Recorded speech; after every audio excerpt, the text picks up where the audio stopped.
अस्सलाम वालेकुम दोस्तों, फिर एक नई वीडियो के साथ आपके सामने हाजिर आया हूँ।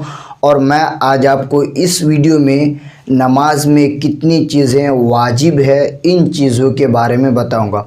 जी हाँ दोस्तों, ये नमाज से मुतालिक मेरा आखिरी वीडियो है। मैंने इससे पहले 3 वीडियो इसी चैनल पर अपना अपलोड किया है।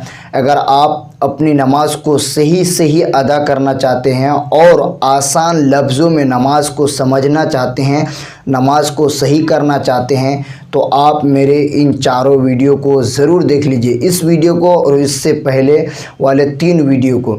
जी हाँ दोस्तों, इन सारे वीडियोस पे मैंने कम टाइम में नमाज को आसान से समझाया है, आसान भाषा में। इसीलिए आप इन वीडियोस को देखें और नमाज को सही से पढ़ें। इसलिए कि जब आप अपना कीमती टाइम निकाल करके नमाज पढ़ते हैं और नमाज में अगर आपसे फ़राइज़ छूट जाता है, वाजिबात छूट जाता है, तो पता नहीं होता है कि नमाज में मुझसे कहाँ कौन सी गलती हुई, तो आपकी नमाज नहीं होती है। इसलिए अपनी नमाज को सही करना हर नमाजी पर फ़र्ज़ है। तो जी हाँ दोस्तों, आज इस वीडियो में मैं आपको बताने वाला हूँ वाजिबातें नमाज के बारे में, यानी नमाज के वाजिबात के बारे में। नमाज में जो चीज़ें वाजिब हैं उन चीज़ों के बारे में मैं आज आपको इस वीडियो में बताऊंगा। तो जी हाँ दोस्तों, इस वीडियो को शुरू करते हैं, लेकिन इससे पहले आपकी मदद की ज़रूरत। अगर आप मेरे चैनल पर पहली बार आए हैं तो चैनल को सब्सक्राइब ज़रूर कर लीजिएगा, आपकी मेहरबानी होगी।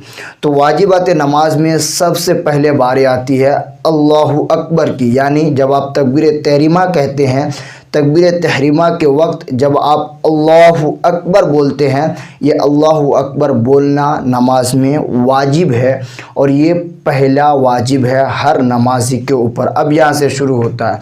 उसके बाद आपके हर नमाजी के ऊपर वाजिब है अल्हम्दुलिल्लाहि रब्बिल आलमीन को, यानी सूरे फातिहा को पढ़ना हर नमाजी पर वाजिब है। सूरे फातिहा के साथ एक बड़ी आयत या 3 छोटी आयत या एक छोटी सूरत का मिलाना वाजिब है हर नमाजी के लिए।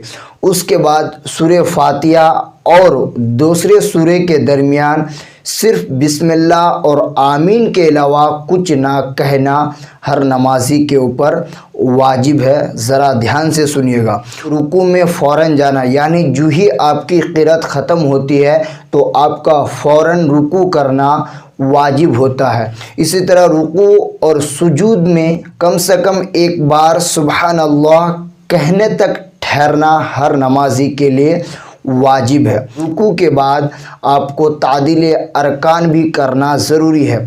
तो तादील अरकान किसे कहते हैं? तादील अरकान उस चीज़ का नाम है कि हर अरकान को सही अदा करना, आराम से अदा करना।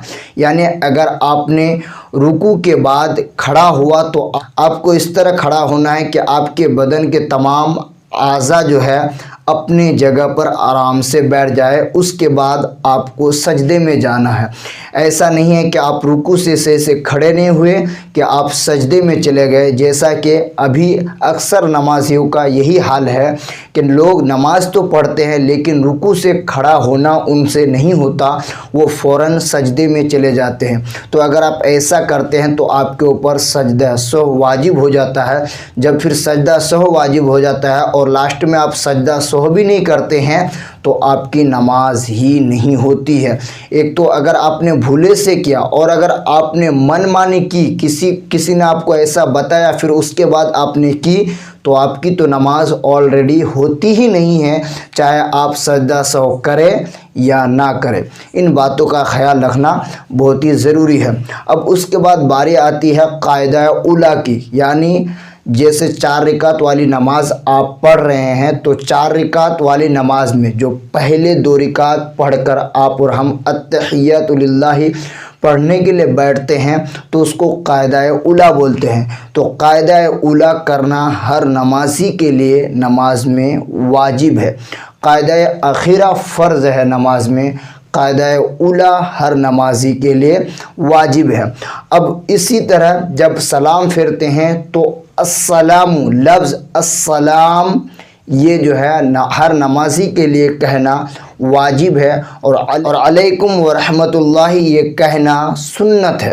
اسی طرح فرض نماز کی پہلی 2 رکعتوں میں سورہ ملانا ہر نمازی کے اوپر واجب ہے، اور جہری نماز یعنی جن نمازوں میں جہری قرأت ہے یعنی قرأت کو آواز سے پڑھا جاتا ہے تو امام کے لیے واجب ہے کہ ان نمازوں میں جہری قرأت کرے، یہ امام کے اوپر واجب ہے۔ اسی طرح جب آپ اور ہم سجدہ کرتے ہیں تو ہر سجدے کے درمیان آرام سے بیٹھنا یہ بھی ہر شخص کے اوپر واجب ہے۔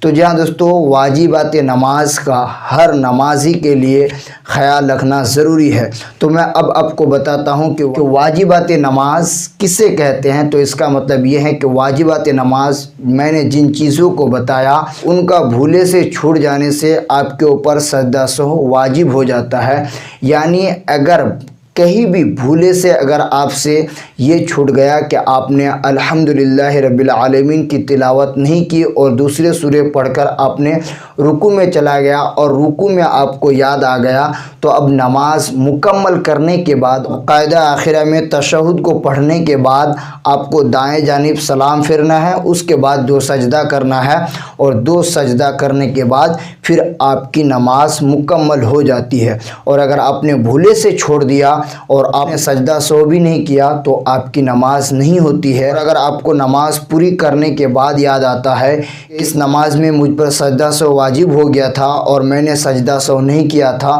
تو ایسی نماز کا دوبارہ پڑھنا آپ کے اوپر واجب ہے۔ دوستو شرائط نماز اور فرائض نماز کی طرح ہر نمازی کے اوپر واجبات نماز کا بھی جاننا بہت ہی ضروری ہے اور ان باتوں کا خیال رکھنا ضروری ہے۔